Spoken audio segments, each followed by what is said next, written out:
रामकृष्ण हरी मंडळी, आज तुकाराम महाराज आपल्याला आपल्या दैनंदिन जीवनामधील एक सुंदर दृष्टांत सांगतात. तुकाराम महाराज आपल्याला सांगतायत की एक स्त्री व तिचा पती कशा प्रकारे व्यवहार करतात ते आपण बघू. ती स्त्री म्हणजे आपले मन, तर तिचा नवरा म्हणजे हे आपले इंद्रिय आहेत.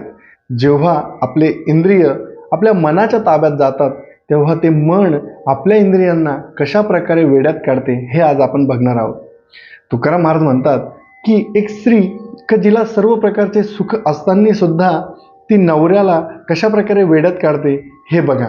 महाराज म्हणतात, सुखे ओळंबा दावी गोहा, माझे दुःख नेना पहा, आवडीचा मारिला वेडा, होय होय कैसा म्हणे भिडा, अखंड मज पोटाची व्यथा, दूध भात साखर तूप पथ्या, दो प्रहरा मज लहरी येती, शुद्ध नाही पुढे सुपत्ती, नीज नये खाली घाली फुले, जवळी न साहती मुले, अंगी चंदन लाविते भाळी, सदा शूळ माझे कपाळी, निपट मज न चले अन्न, पायली गहू सांजा तीन, गेले वारी तुम्ही आणली साखर, 7 दिवस गेली 10.5 शेर, हाड गळोनी आले मांस, माझे दुःख नेनवे कैसे, तुका म्हणे जिता गाढव केला, मेलियावरी नरका गेला.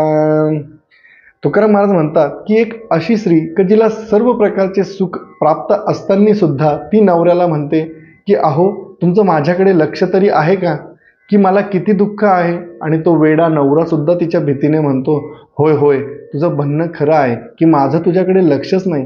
तेव्हा ती स्त्री आपल्या नवऱ्याला आपली एक एक खोटी व्यथा कशा प्रकारे सांगते ते ऐका. ती स्त्री म्हणते की अहो, मला नेहमीच पोटदुखी आहे, म्हणून मला पथ्याला दूध तूप साखर हे सर्व लागतं.